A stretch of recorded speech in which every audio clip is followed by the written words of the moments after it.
महाराष्ट्र के परभणी में 10 दिसंबर को संविधान की एक आकृति को तोड़े जाने के बाद हिंसा में गिरफ्तार किए गए 35 वर्षीय एक व्यक्ति की मौत रविवार को हुई। पोस्टमार्टम रिपोर्ट में इसको लेकर एक खुलासा हुआ है। पोस्टमार्टम रिपोर्ट में मौत की वजह शरीर पर कई चोटों के कारण शॉक बताया गया। परिवार और स्थानीय नेताओं ने पुलिस पर गंभीर आरोप लगाए हैं। वकील पवन जोंगले ने बताया कि सोमनाथ के शरीर पर घाव और चोट के निशान मिले। उन्होंने आरोप लगाया कि हिरासत में अन्य लोगों को भी प्रताड़ित किया गया। पुलिस ने छापेमारी के दौरान महिलाओं और कई किशोर लड़कियों के साथ भी दुर्व्यवहार किया। आइए आपको पूरी खबर बताते हैं। हाँ 2-3 महिने राहिला असेल तर 4 महिने राहिला असेल। 3 वर्षामध्ये माझ्या लेकराला काही झालं नाही। आताच कसं माझ्या लेकराला झालं ह्याच्याबद्दल मला न्याय पाहिजे आणि ज्या माणसाने उचलून आणलंय त्या माणसाला शिक्षा देव सरकारने। कुणी असो, साहेब असो, मंत्री असो, कुठला कुणी असो, मोठा असो माणूस। माझं नाव विजयाबाई व्यंकट सूर्यवंशी। परभणी के शंकर नगर निवासी सोमनाथ वेंकट सूर्यवंशी हिंसा के सिलसिले में गिरफ्तार किए गए 50 से अधिक लोगों में शामिल थे। अधिकारियों ने शुरुआती पोस्टमार्टम रिपोर्ट के हवाले से बताया कि सूर्यवंशी की मौत शरीर पर कई जगह चोट लगने के बाद सदमे के कारण हुई। उन्होंने कहा, रिपोर्ट में उल्लेख किया गया है कि रासायनिक विश्लेषण के लिए विसरा सुरक्षित रखा गया है और सैंपल्स को हिस्टोपैथोलॉजिकल जांच के लिए सुरक्षित रख लिया गया है। पोस्टमार्टम रिपोर्ट सोशल मीडिया पर वायरल है। रिपोर्ट में कहा गया है, अधिक जानकारी प्राप्त होने के बाद राय दी जाएगी। जांच अधिकारी को निर्देश दिया गया है कि अगर कोई पिछली चिकित्सा दस्तावेज हो तो उन्हें प्रस्तुत किया जाए। राज्य भर में अम्बेडकरवादी संगठनों द्वारा न्याय और पुलिस के खिलाफ कार्रवाई की मांग के बीच प्रारंभिक पोस्टमार्टम रिपोर्ट सोशल मीडिया पर वायरल हो गई। 10 दिसंबर को हुई हिंसा के बाद गिरफ्तार किए गए 35 वर्षीय सोमनाथ सूर्यवंशी की कस्टोडियल डेथ का मामला गर्माता जा रहा है। 10 दिसंबर को परभणी रेलवे स्टेशन के बाहर भारतीय संविधान की एक प्रकृति को कथित रूप से नुकसान पहुंचाने की घटना के बाद हिंसा भड़क उठी। मामले में पुलिस ने 50 लोगों को गिरफ्तार कर लिया। इन्हीं में शामिल थे सोमनाथ सूर्यवंशी, एक मजदूर थे और परभणी में कानून की पढ़ाई भी कर रहे थे।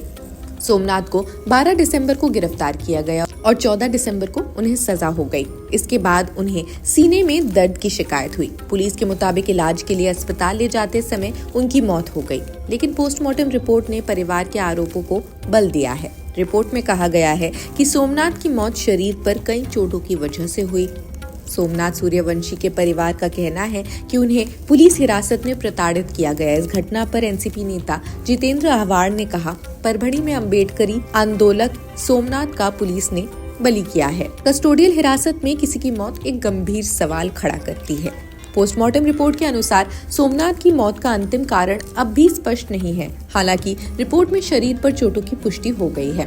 पुलिस का कहना है कि अगर जांच में जिम्मेदार पुलिस कर्मियों की लापरवाही सामने आती है तो उनके खिलाफ कार्रवाई की जाएगी।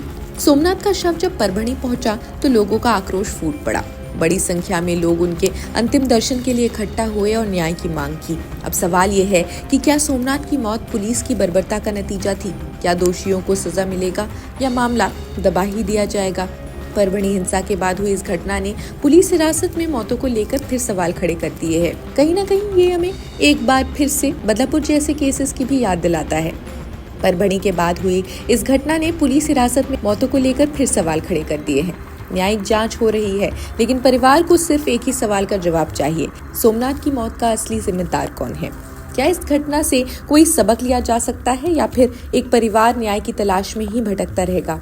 जुड़े रहिए ताज़ा अपडेट्स के लिए और हमारे चैनल को भी जरूर सब्सक्राइब करें। देश दुनिया की अन्य खबरों के लिए देखते रहिए जनसत्ता। शुक्रिया। डॉक्टर बाबा साहब अम्बेडकर जी का स्टैचू के सामने जो संविधान की प्रतिकृति थी उसकी विडंबना करने का काम जो है किसी ने किया है, उस हिसाब को कार्रवाई होनी चाहिए। ये मांग हम 2 दिन से लगा रहे हैं और जो सरकार जो है, मैं सरकार से कहना चाहती हूँ, आज उसको दंगल का जो माहौल करके रखा है, अशांतिता को माहौल करके रखा है, कर्फ्यू वहाँ पे लगा के रखा है, जनता उतर के आई है, जनता ने उस घटना का निषेध किया है। आज निरपराध लोगों के ऊपर केसेस लगाने का काम चल रहा है, उनको मारपीट करने का काम हो रहा है। इस तरह से जो माहौल हुआ है, इसकी पूरी तरह से जिम्मेदारी महायुति सरकार को लेनी होगी। संविधान का अपमान करके तो वैसे पिछली बार उन्होंने सरकार बनाई थी, अब भी ये घटना ये दिखाती है कि कैसे वो संविधान विरोधी है।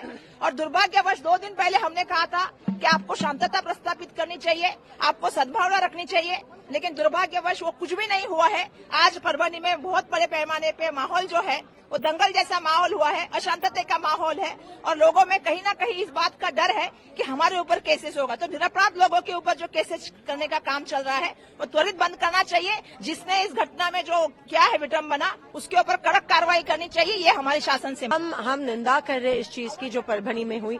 बीजेपी की सत्ता 5 दिन भी नहीं हुए महाराष्ट्र में आ गई और महाराष्ट्र एक जिले में ये घटना हुई है। इसका हम निषेध करते हैं। इससे बीजेपी के 2 चेहरे यहाँ पे बाहर आए हैं। एक तरफ जश्न मना रहा है 75 सालों का और दूसरी तरफ संविधान का अपमान। ये असली बीजेपी है जो संविधान का अपमान करती है और इसकी हम निंदा